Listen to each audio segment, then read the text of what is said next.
Hello, everyone. Can everyone hear me okay? So first of all, thank you all for joining today. We hope it's going to be a great webinar for you, and we're going to learn some great new things about a subject that every record keeper in the world, and certainly in the United States, is having to deal with at this point, which is how do we in fact get consumers, participants, the right customer experience so that we can engage them, we can ensure that they have a great retirement, and so that we can do the right things for our own organizations. I'm Cynthia Hayes from Oculus Partners, and I have a great panel today. Ronak from Everest Group, which has just issued a great white paper on this subject, and we'll be referring to that in the webinar.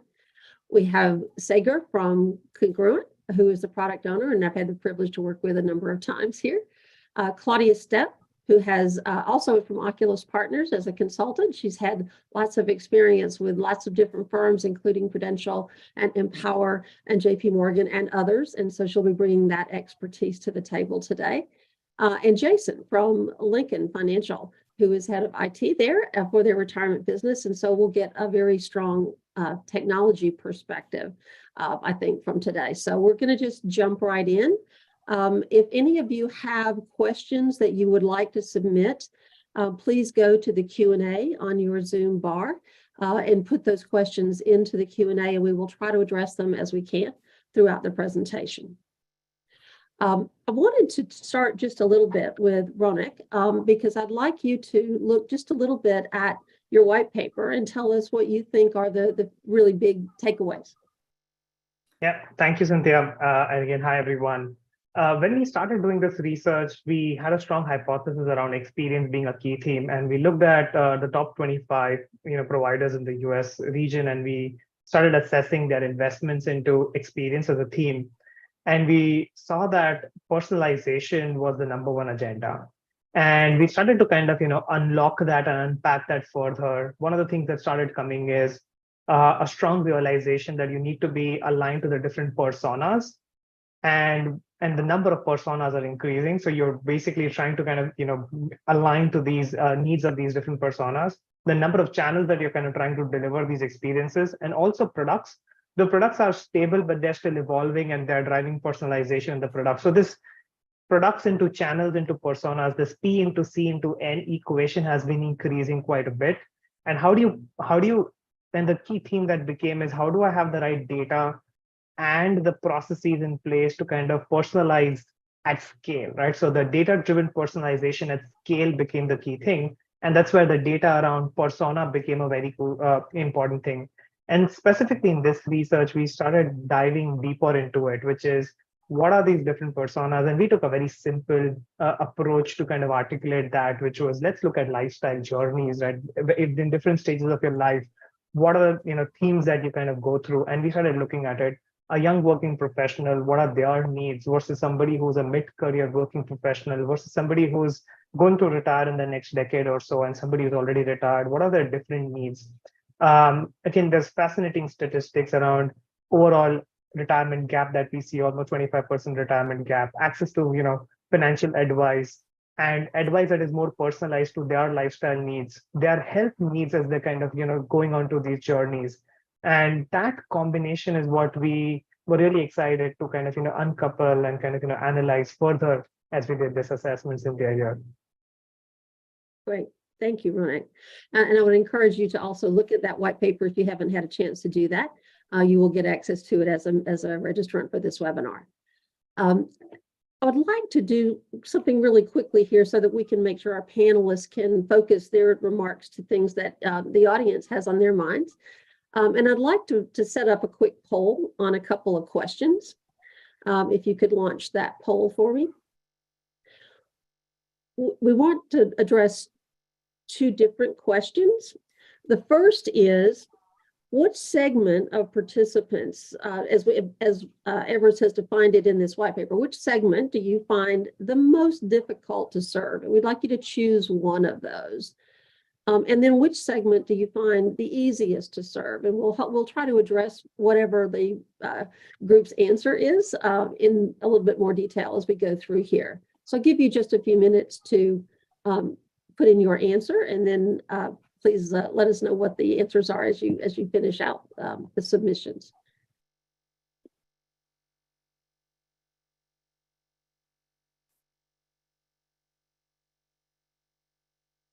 In the meantime, we do know that obviously everyone has had different experiences. I will also say that as a consultant myself in the business for a good while, and as a practitioner for a number of years, we also find that every provider really thinks about this differently. And so I'm anxious to see whether there's commonality and what commonality there might be in the answers.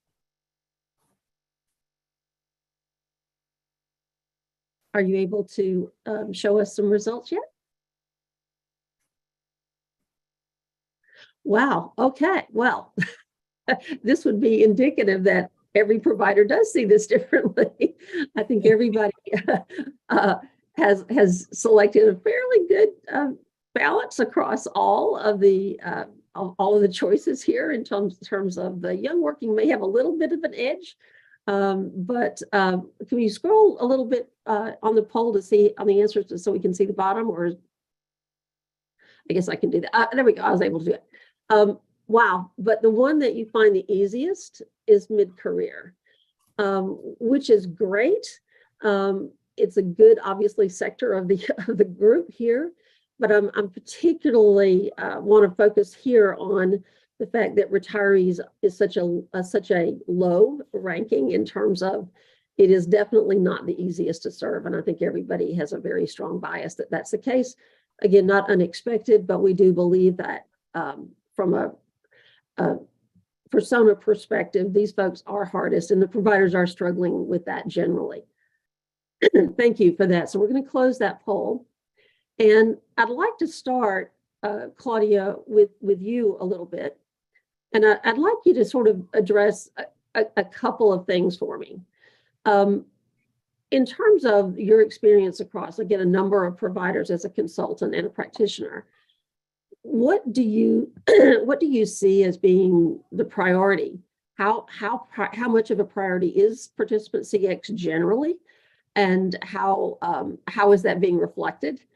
I'd also quickly like you to address participants in terms of how advisors see them and how you see providers dealing with that conflict, perhaps. And then I'd also like you to comment on things that go beyond technology. We're going to talk about technology and data a lot during this webinar, but I'd like you to just think about a comment or two on how this focus, this change toward participants has impacted the organizational design and or the talent needs of the providers that you've been in contact with, if you could. Okay, quite a few questions there, but let me first tackle how they're thinking and prioritizing participants. At least in my experience, everybody is putting actually the highest priority on participants. In the past, it's often focused on distribution partners. But I think most record keepers have found those deep relationships with participants, both digitally and delivered through people who can help, are really important. I think many of the record keepers are focused on building those relationships to extend that into wealth management. So they're starting to look at participants much more holistically. It used to be compartmentalized participants just around retirement, but that clearly is expanding, and all for the good of the customer, right? Because that's how they think. They don't think of retirement in a compartment. They actually look at it more broadly across their entire financial wealth. They're investing in all kinds of ways. Security is top of and first is making sure participants feel safe and secure and their data is secured and not shared with others. And investing in tool sets that really ring true for their needs. I think the one big investment you'll continue to see is personalization. uber personalization, being sure in the past, everybody got the same message pretty much at the same time. But now, to help drive that bottom line, you can target specific messages to specific people and make them actionable.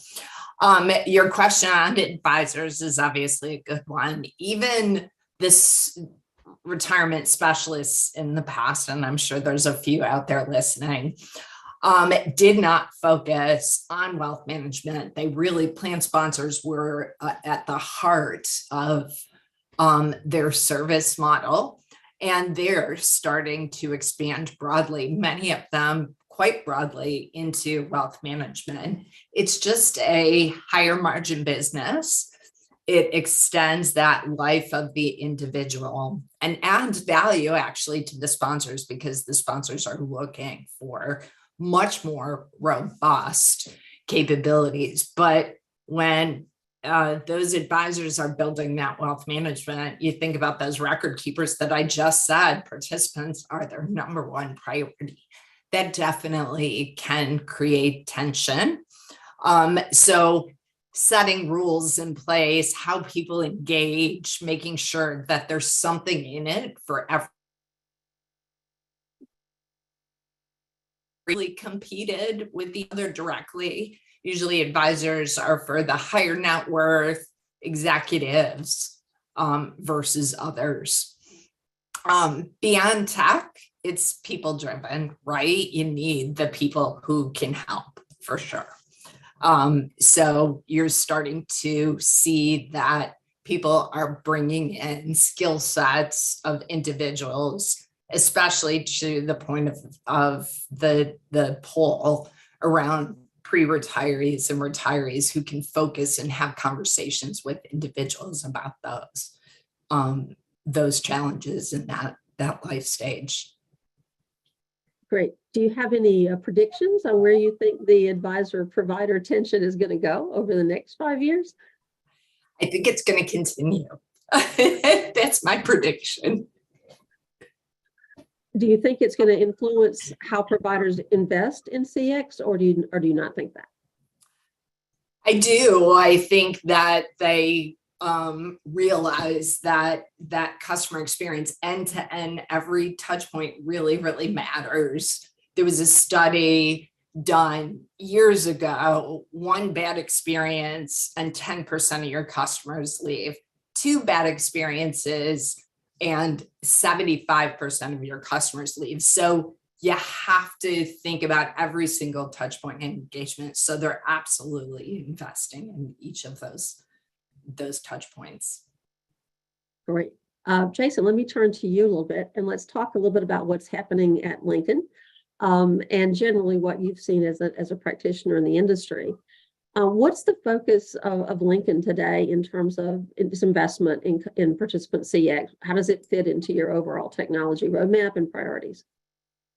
So participant experience for quite a while has been, top priority, but I do think how we think about participant experience is changing, right? It isn't just the shiny website, the shiny app.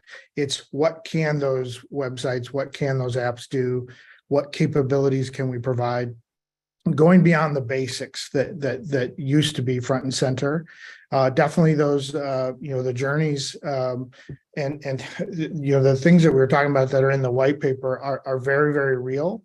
And I love the poll because the poll does talk about the variations of people that we work with. And we want to be everywhere you are. So whether it's your wearable, right, your phone, you're still calling into the call center. We need to have consistent capabilities across those. And we now look at participant experience as touch points in all of those things and not just from a website perspective. And the consistency in which we can provide capabilities at all of those audiences, including the relationship manager that's sitting down with you, is key. So we're doing more and more automation and more capabilities that's consistent across all audiences in the name of what's best for the participant, right? So a call shouldn't take 15 minutes when a call can take 3 minutes because everybody has the same information at their fingertips, for example. Submitting transactions, right? It ought to be as self-servicing as possible and not require phone calls, right? Certain things should be automatically approved versus things that need extra attention. But if they need extra attention, that shouldn't take hours or days. It should take minutes. So our focus on the participant is going beyond the shiny stuff and trying to holistically look at what are the capabilities we're providing. I know Claudia touched on, wealth management. We're really big stepping into the wellness, overall wellness for participants. And we view that as one of our key strategies. So we're going to continue to provide more and more capabilities that go beyond our RPS walls. So if you look at where your technology investments are going in the next, year or two, do you see specific areas where, from a technology perspective, you really are ramping up and or reshifting any focus, or is it a continuation?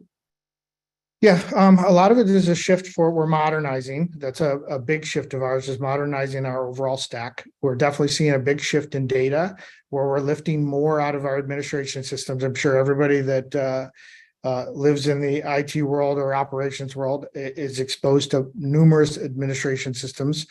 And we're trying to reduce that exposure for certain groups to multiple admin systems. So we're really doing things in a more product agnostic way. It helps our call centers or relationship managers, sponsors that might have multiple products. Our participants shouldn't have one way of working in one tool set and another way of working in a different tool set. So consistency across the board. So very much the same focus on trying to bring more capabilities, but from a technology standpoint, we're really trying to lift that data up out of our admin systems, be able to use it for more analytics, provide more targeted functionality, and doing it in a real product agnostic way, real consistent. Talk a little bit about sort of how your approach to privacy and security has evolved, and where you see that impacting you in the future, and how you're dealing with it. Yeah. So, and Claudia mentioned, privacy as one of the top notch. So we see, first of all, feel like we got one of the top notch security departments. Kudos to them. They keep us very, very protected. But it is front and center now in everything we do, whether it's in the operations space or in the IT world. High focus on anything from the technology piece of it to any deliverable that goes out. But data is also getting more and more difficult to get, right? So employers are thinking about privacy and security, and they're only going to want to give you the data that is absolutely necessary for you to be able to operate on what they're paying you to do so. And so now, as we look for new ways to collect data, we have to also make sure that we're factoring in all of those with heavy privacy and security controls. Claudia, just one thing back to you. I noticed that in the paper, there was a real emphasis on getting participants to trust you as a provider, in terms of how important that is to their engagement levels. Could you talk also a little bit about what you think are the elements of trust? Obviously, privacy is one, but are there others?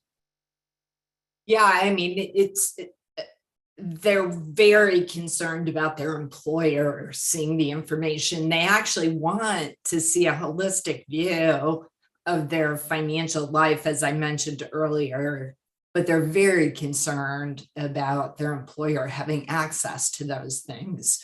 So making sure that they understand their employer doesn't have access needs to be front and center. So messaging around the safety and security of your information, and it's only for you, is absolutely crucial in every touch point. And knowing it's omni-channel, you have a lot of touch points to cover to be sure people feel more confident about adding that data to get that holistic view. Have you found in all of your various roles in the industry, have you found that from a participant age group or persona, as we discussed earlier, are different personas differently thinking about that, how they come to trust you? Like, for example, are retirees more likely, less likely to trust you? Do they have different criteria? Just from your perspective, what do you think? Yeah, from my perspective, I think Gen Z, which is the pre-retirees, are the most apprehensive. I actually think the young professionals, or the youngest group, is more comfortable sharing data. They're actually on autopilot. They like those things. They like subscriptions. They sign up for everything. So that's not a challenge. Millennials actually want advice and trust to talk to other people and would like to engage and are willing to. But once you get into the Gen Z, it's definitely a little bit more challenging, or that pre-retiree group. And retirees still struggle. And this will change over time as that, Gen Xer gets older, right? It's going to be really challenging for this mindset today in record keepers that is trying to think about how to deal with retirees. It will change over time, so you need to build where the puck is going. But I do think that each of those generations, or each of those personas that were shared in the white paper, think of it very differently.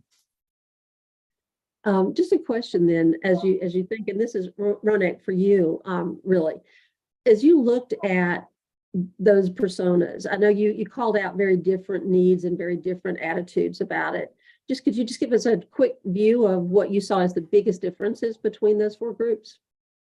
Yeah, no, and again, building up on what Claudia mentioned, right? So as we look at these different groups, if we just look at trust as an element, the group which we are looking at, the retiree group, the trust for them is in the physical channels. So if I'm calling, am I getting the support? Am I writing an email? Am I getting the support? As I move down to the young working professionals, for them, trust is about digital trust. But when I look at the mid-career working professionals and neo-retirees, a lot of them are looking at a hybrid trust. They need trust across channels. They're asking for more transparency in the policy documents, right? So they want more control. They want more awareness. And that's the delta that we start seeing in each of these. And also, I think to your earlier questions, if I look at each of these, their reactions or their expectations on how data is captured and how it is processed is also different. For a lot of the retirees, they would expect you to have their data and be able to kind of give them at that stage of life event more, better advice, services, around wealth planning services, better, ongoing kind of communications so that they can kind of better manage their, retired lifestyles. And what they need is more additional services around it. And they're basically looking at, hey, you know me, can you now basically, given I've spent so much time with you, can you know me, how well can you personalize my experience going forward? What they don't like is if they start seeing getting threatened with very heightened personalization because they fear that you know too much, or you're trying to basically do something which is against their best interest. I think that's the fine balance you'll have to kind of keep out there. Is yes, you want to give them wellness services, wealth planning services, and health related services as they would need as part of their different journeys, but as soon as we start looking at how much of that personalization happens, that delta is there. And the young working professionals, if you're not personalizing it for them, they're going to move to the next provider. They're like, you need to find data about me. If I don't provide you data, there's so much of data around me through my apps, through my different presence, my employer data and everything else. Can't you just use all of this and then do this? So this is not just about the data that you have, but also the 360-degree data concept that we start talking about in the data management piece of personalizing it. And that difference is what I enjoy as we kind of was doing this study. Is their preference for channels is different, their preference for communication is different, trust is different from them, data is different for them. So and that's the hard problem. We have one IT system delivering all of this, and we have one set of operations people who are kind of at the front line delivering this. How do I create technology and data and operations to then start configuring and customizing becomes the challenge. And again, we all are kind of dealing with it. And I heard Jason, I think he spoke about it as he's kind of seeing it. So that's what I would echo my thought there. Jason, I did want to ask you, and I know that obviously at Lincoln you have a very diverse client base with a lot of not-for-profit and other types of 403B type clients as well. I was wondering, do you see any significant difference in those participants or in what you're being asked to do because of your client base, or do you see participants being the same regardless of who their employer is or how they what industry they come from? Yeah, I think most of it really comes down to the same journeys that have been highlighted here. Don't necessarily see a difference in government versus healthcare. It can change. The demographics can change in those different industries, which can then lead you to some different conclusions. But I think the focus isn't necessarily on the industry from that perspective. It's more on that journey or the demographic. Got it. Well, before we shift to the next topic, I just wanted to ask you one more question. And that is, I think your paper draws some serious correlation between successful investment in participant CX and profit and not-for-profit, NPS and other types of business outcomes. Can you talk a little bit about what you found there, and was it surprising? So one of the questions we get is, we've been doing digital transformation for the last decade or so, right? We've been investing in data, front office experience, cloud, and several other technologies, and now AI, but we're not getting the right value out of these investments. And we said, okay, let's drive a correlation between investments into experience, and more specifically digital experience, and the financial metrics that you do. And though everybody can argue that there doesn't exist a correlation because there are several other factors that play out, but if you look at the paper and you draw 45-degree lines through a chart where we're doing the financial and business outcomes on one axis and the experience focus on the other, there's actually a significant correlation that kind of exists, which for me is very heartening, because what we are going with an hypothesis is experience becomes the centerpiece, right? If you are creating the right experiences, which means your processes, your products, your channels are getting aligned to the needs, and they are delivering where they are, and then that definitely should start coming up in terms of your results, in terms of your net promoter scores, and in terms of your growth and the other benefits that you're getting. So we wanted to kind of drive that correlation. Happy to see that result come out. And again, these are large, providers that we kind of selected as we looked at it. And there were so many commonalities as we kind of assessed them, right? So almost all of them were focusing on equitable offerings to plan participants. So they're like almost 90% plus were creating a self-service portal with very rich features. 92% of them were kind of providing financial wellness services. 88% of them were talking about personalization in the products that they're doing, in the value for price offering. So if you look at those dimensions, there was a lot of things that were common, but then there were things that were separating folks, right? So we tried to drive that hard separation, because when you're trying to compare the leaders in the market, it's hard to do that. So we started doing this. Okay, how are they earning trust across all channels? Are they able to create consistent experience across all channels?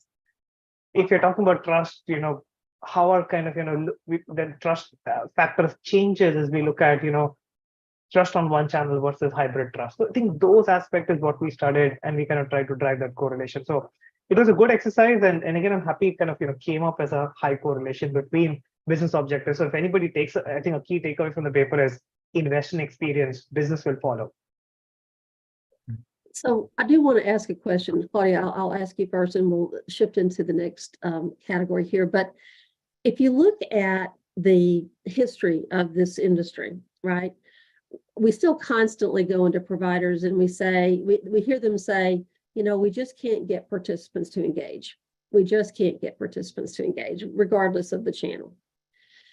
So if you look at all this investment in CX, do you think it's driven the number of people, the percentage of participants who actually engaged higher? Do you see results there in terms of engagement patterns? Do you think there's a reason that people don't necessarily want to engage with their retirement plan? You cut out there for the last second, but I think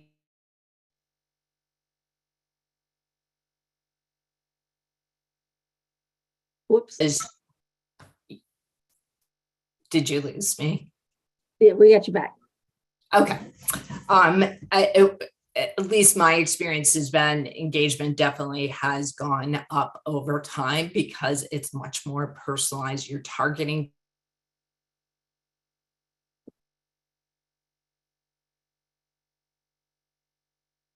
Well, Yeah. sorry, we're saying, Rona, do you want to jump in there?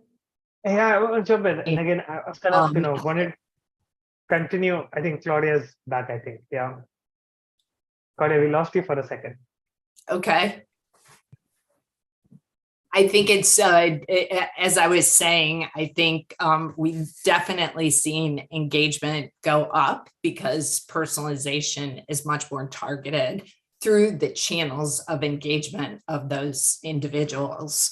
So I think you're gonna see the more personalized the message and ensuring that it's actionable for that person, you're going to continue to see engagement go up for those people when they need it. Is there anything that you would do, Jason, as you look at sort of what's something you mentioned, which is you're now being asked to look at participant experience across channels, not just within a particular channel. How have you, could you just expand on that a little bit? How have you really invested in the technology to do that? Is that something you see as the organization also having difficulty with implementing and getting people to do that properly, even if you build the technology? How do you think technology is embracing that omni-channel experience? Yeah, well, so I would first say that if you don't have all of the omni-channel experiences, you're going to lose business from the get-go, or may never have a chance of winning some of it. So we've got to be more and more consistent there. I do think that there's some capabilities that we're all building. I'm sure it's not Lincoln alone that's adding on for more auto enrollment, more auto increase type capabilities, more messaging and capabilities for the plan sponsors to interact in a way with their participants differently. And so making all of those things easier is in some cases forcing more and more engagement from the beginning, right? When your money's starting to go in there, you start to see it and it's growing. You tend to care a little bit more about that. But I think we're finding ways to help the plan sponsors engage through some of these additional tools. I think we're also seeing more and more acceptance of the omni-channel tools, right? I mean, we've all had phones for a while, but it doesn't mean we've all trusted doing business on the phone. I can't get my daughter, my college daughter, to actually interact on a laptop with a website. If it can't be done on the phone, it doesn't happen. Right. So if you don't have those things, you're not going to get someone like my daughter to engage. And so I think we're seeing that importance of keeping that consistent across the board. I did want to go back and touch on because trust came up a couple of times. And I think that trust with these different groups can be gained or lost in a matter of 2 to 3 minutes, right? If you call your call center and your call center doesn't know who you are and you have to start completely over again, and it's not consistent with what they're seeing on their application or their phone or their application, you can lose trust really, really quickly. Ronak also mentioned 360. 360's become a big deal. You don't want somebody to call you about your RPS product and you not know that they have an annuity or a life policy with you, right? That recognition that you know who they are is key from the get-go. So I think it's all of these different channels that can produce the trust. And I think the investment is now getting easier to make that supports all of these channels, where 5 or 6 years ago you had to have dollars going to just your website and dollars going to just your mobile and dollars going to just your data. I think things are evolving from a technology standpoint that is allowing us to hit all of these channels together. Okay. I know we're getting a lot of questions from the audience around sort of the next big thing in terms of the type of technology that might be sort of indicative of where the next big breakout might be. We've gotten questions around AI. We've gotten questions around other types of virtual reality types of technologies. I'm curious as to whether, Jason, you see those as a big thing on your horizon? Do you see them as a little bit further out? Sort of where do you see those kinds of technologies coming in? I think they're probably big on everybody's horizon, but we're all trying to figure out what that means. And as we started the call, security, privacy, both for us as providers, but also the participant is absolutely key. But how can we use AI to analyze documentation different, or to do even more self-servicing and self-healing of data coming in that allows us to provide more capabilities, right? How can we learn more about you without exposing more about you? I think that there's lots of things coming that will come out of AI.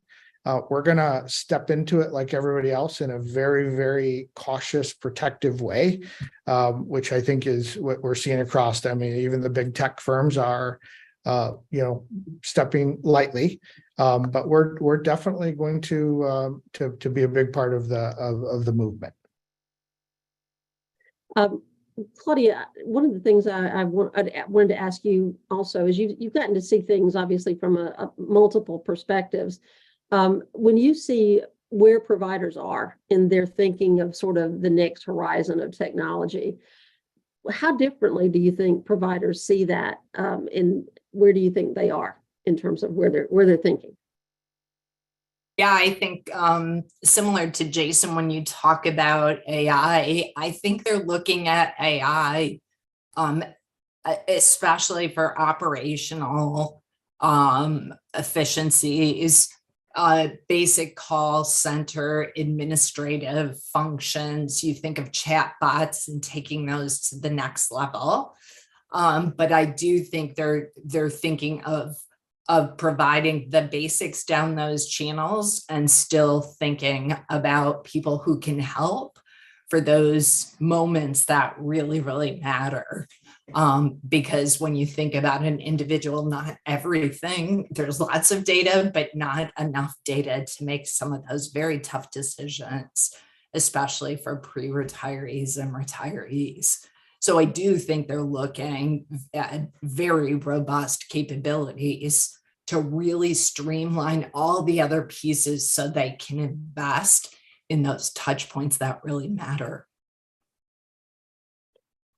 I'd like to talk a little bit now about one of the biggest challenges that I think everybody in the industry faces, and I know you've all touched on it, but I do want to talk a little bit about how you're going about seeing it solved in various providers, and that's data. Obviously, data is critical for everything you've talked about before, but I would like to talk a little bit about what you see as being the most innovative ways to get data, and how you go about really assimilating all that data and using it appropriately as you think about personalization and as you think about making sure that participants are willing to give you more. Jason, I'd like to ask you that first. Yeah, so as I mentioned earlier, so getting data from employer in our business is key, but they are also kind of holding back on what they will provide. There are many services out there where we can acquire data, and then internally how we collect our data, whether it's a relationship manager working with a participant, you've called in, you have activity on one of your devices, you're logged in somehow. All of that captured in mind is key for us.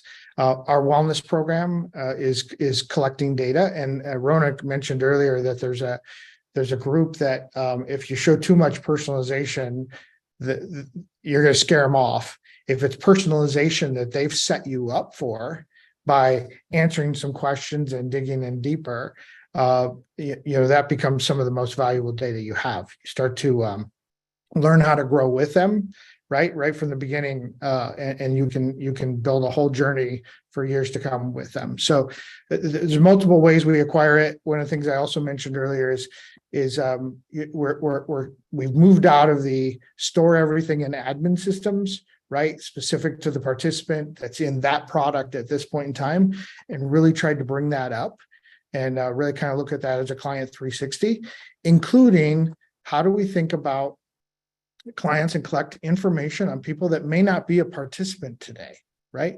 And how do we maintain those participants even if they're no longer active, right? They're no longer with an employer. How do we keep them part of the overall Lincoln family and continue to provide them services and manage that life journey with them? So, but bringing it up out of the admin systems has been key for us, and building that holistic view. A lot of work to be done there, and I think that that'll just continue to evolve more and more.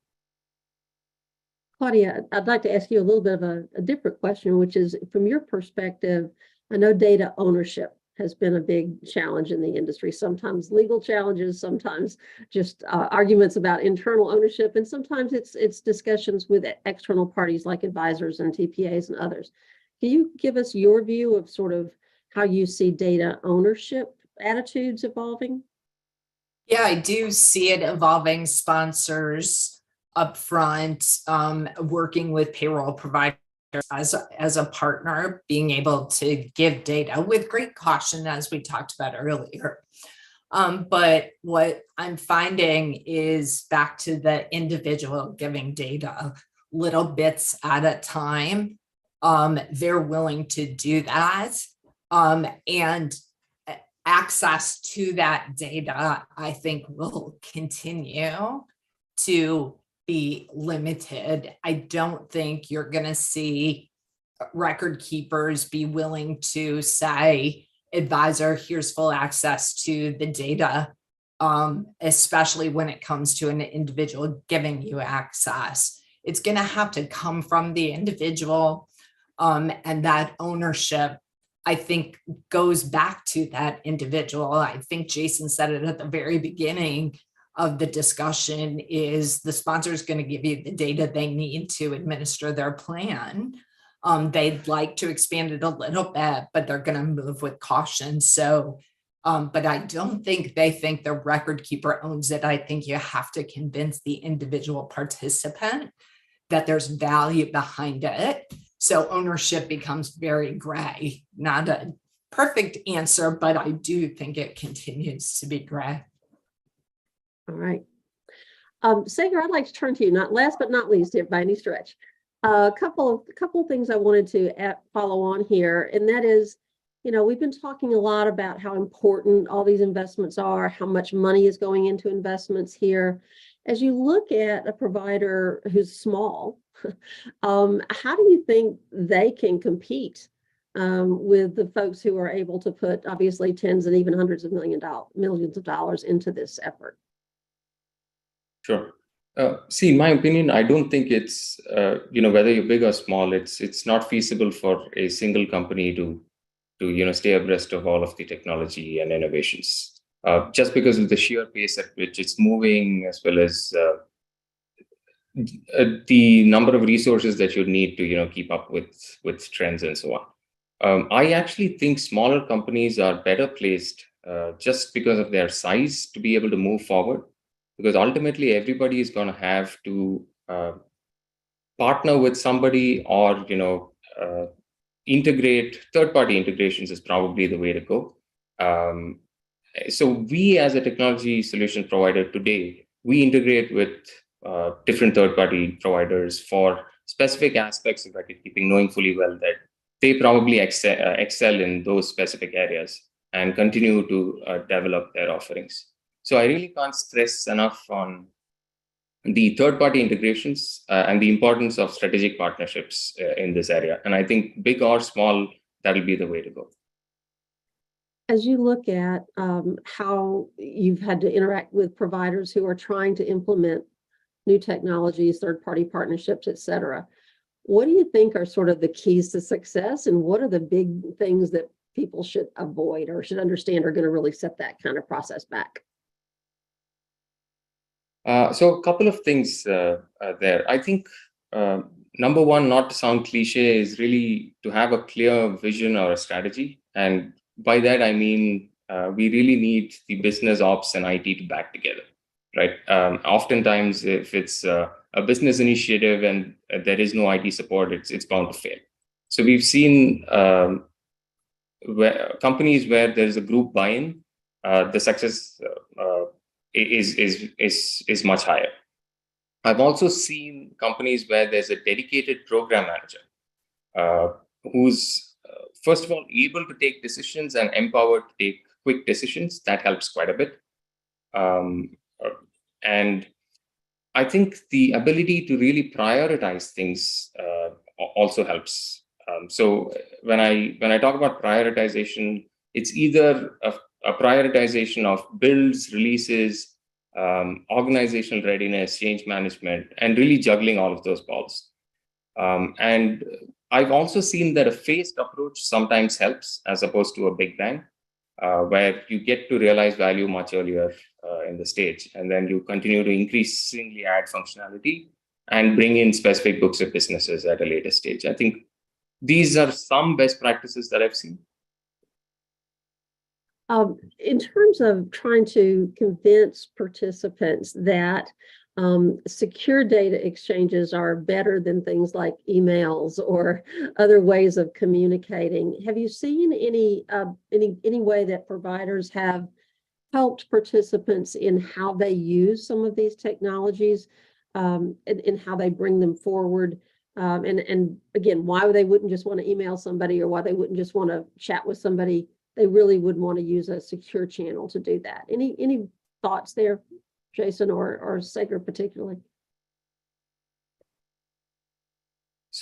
So if you Go ahead, Sagar. Yeah, so if you're talking about security itself, I think there are a few things that are happening there. So of course, MFA has been around for quite some time, but then I'm seeing the use of or an increased use of MFA with biometrics, right? So or voice-based authentications. A lot of AI tools around anti-money laundering to ensure that the right participant is calling you, and it can detect really anomalous behaviors on real time and put a check to those transactions. Those kind of tools are being used today. Of course, cloud security, since a lot of us are already on cloud, and we tend to rely on the likes of the AWS and the Azure to keep that environment secure.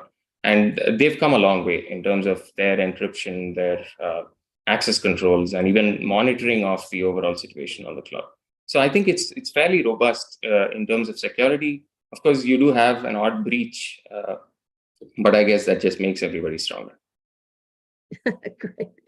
Well, I know we're running out of time, but I thank you all for all of these insights as we go through. And I hope from the audience perspective, we've been able to address most of your questions. If we haven't, I can promise you that Congruent will get back to you with the answers to the questions if we haven't covered them to your satisfaction. But before we close, and Ronak, I'd like you to kind of wrap it up for us. Obviously, you came to some conclusions in your white paper and have developed kind of a model of how to create and how to look at value. So I wanted you to go through that for us real quickly to close out the seminar. Sure, thank you. As we kind of looked at experience, and this is a good opportunity for me to also summarize some of the discussion items that we had. Right, we touched things around products to channels to trust to experience, and then data, right? Because and also the security of data that are going to come together. And as we looked at experiences, we saw 5 critical factors or critical characteristics of experiences, just jump out for us. The first one and the most obvious one was secured experiences. We want our participants to trust the experiences that we are providing. That means easy to read communications, transparency in terms of plan options, giving them the feature to kind of share data more secured. I think Sagar talked about multi-factor authentication. So authentication, verification, that is seamless, non-intrusive. We're also seeing, and there was a question also from the audience, right, which was around what do we think about data sharing and how do we encourage data sharing? This is where I think communicating proactively about security and how valuable security it is to the provider and your partners on record keeping on other sides, I think that becomes very critical. And how do you then gamify it, right? How do you personalize it? How do you then share the value of sharing the data becomes important. So secure became the first one. The second one, I think Jason gave the best example of, his college going daughter, right? So if you're not there on the mobile phone that she's using, you're not going to be there. So, ubiquitous becomes the second one, right? You have to have anytime, anywhere, any device, any channel, access to information, access to these services. You have to provide some of those self-service, and the wealth management industry has been leading with the robo-advisory piece, right? So how do I bring those personal finance management and wellness solutions integrated into it and create that ecosystem? So I would want to access these services and I want to be able to do it anytime. I don't want to be basically waiting another 12 hours, 14 hours to be able to access those services. The third one, we spoke about it a lot, but it is personalized. We said personalization is important. We talked about the different personas. We talked about giving them the self-service options, personalizing it to the level that they're comfortable with, and then kind of going on with the journey with them, and then having the right touch point, right? So, and again, one of the questions from the audience again was about AI. And this is where, it's so beautiful, right? Because these technologies tie into this personalization engine. So we have one of our clients who's using generative AI to create communications. And the beauty of this is they've kind of created templates, but the entire communication gets personalized based on certain data items that they've kind of trained the model on, and the communications get personalized and it's written really real time. So the outbound agent can just look at the communication very quickly, review it, and you can do mass personalization at scale. And that's very interesting, right? This is heightened productivity on personalization at the same time using emerging technologies. And that's just one of the many examples on how we're using technology like AI and personalization. The fourth one, and I would say this is something we miss at times, is we need to make services easy. We need to make it seamless. A good user interface goes a long way. If you don't have those principles, if you have screens that don't look consistent across the board, if you have breaks in the way the experience is happening, it is very difficult to log in, very difficult to get access to where I want to go onto your website or on your mobile phone or any other communication channels that you're using. It's going to be difficult. There are tools like digital adoption platforms, automation tools, and others that people are using to make some of these more intuitive, and also using more human-centered design principles to make it more easy and seamless. And last but not the least, being responsive, right? So if I'm having one transaction on one channel, and if I lose that transaction or that channel and I move to the next channel, I don't have to start from the first step. Don't you remember what I did on that channel? So, if I called you and, you've seen that, hey, I've already been trying to raise a request through an email or through an online portal. Don't ask me to do the same thing on the phone, right? Just use the context that you have about me to different channels. So be responsive and, react to where I am in the journey and don't start day one. That's where I think, Jason, you made a point around data not residing in products and, those individual systems, but data coming together so that as you're looking at a customer journey as a process, I have data throughout the process, throughout the channels, and I can respond really well. And that's where secure, ubiquitous, personalized, easy, and responsive, the SUPER came together. And we said, hey, we want to build super experiences or superior experiences out here. And that's where the value of the technology that we're talking about, from modernizing technologies to infusing more data and intelligence into the operations, or using the power of what cloud and AI brings together, is where we basically tied it all together. Is, hey, if you want to talk about value and the value that you can deliver to your participants, it has to be through that lens. And again, that was the summary and what we wanted to try out here. Thank you, Ronak. I think everything that I've heard today really, to me, gets down to participants are expecting that their experiences with their retirement plans are going to mirror their experiences with any other consumer product, whether that be Amazon or whatever consumer product they're looking to buy. And it feels as though this industry has always been a tad bit behind in looking at that consumer level of experience design and making sure that all of these technologies are in fact in place. I still hear a lot of participants don't want to engage with our website. And people are assuming that that's more about the participant than that is about the website, to your last point. So I do think there is a need to start really thinking about these experiences as a consumer. And maybe it's even in what we call these folks. They don't see themselves as participants, they see themselves as consumers. And they just happen to be a participant at the moment in this particular plan. So I think there's a lot of applicability that we can look at in terms of where technology is going if we just look at the consumer industry as sort of our bellwether. And I would ask you guys just one closing comment. Claudia, if you had to say, is that the right way to think about participant experience design and investments? What would you say? Yeah, well, Cynthia, I think strongly as the participant is a consumer. They're your customer, and that's how you have to think of them. I think that the experience has to evolve to meet that need. And you mentioned already this, Jason, in terms of just all the products that Lincoln has to sell and has to think about across all that enterprise. But do you see people as consumers primarily, or do you think that there's a different view of who they are when we talk about them as participants? I think we see them as consumers and even potential consumers, right? Like going beyond, when we do use the term participant and we kind of narrow it to RPS, we're starting to think and look a lot more broadly than that, right? Participant today is a Lincoln consumer. And that is making a difference in how we're thinking about wellness, and we're thinking about Client 360 and those types of things. But I think overall when we talk about all of these channels to deliver, that we've got to get more full featured, and that's been an emphasis of ours. If you can't do everything on your phone, and you have to go to the website for a little bit more, and then there's more capabilities that are still important to you that it requires a phone call. That's a problem. We lose people, and they don't want to engage. And so we've got to bring all of those features across all those channels, which has been a big focus of ours. Great. Thank you all. Sagar, any closing remarks from your perspective? Well, I think Rana covered it pretty well, right? In terms of trust.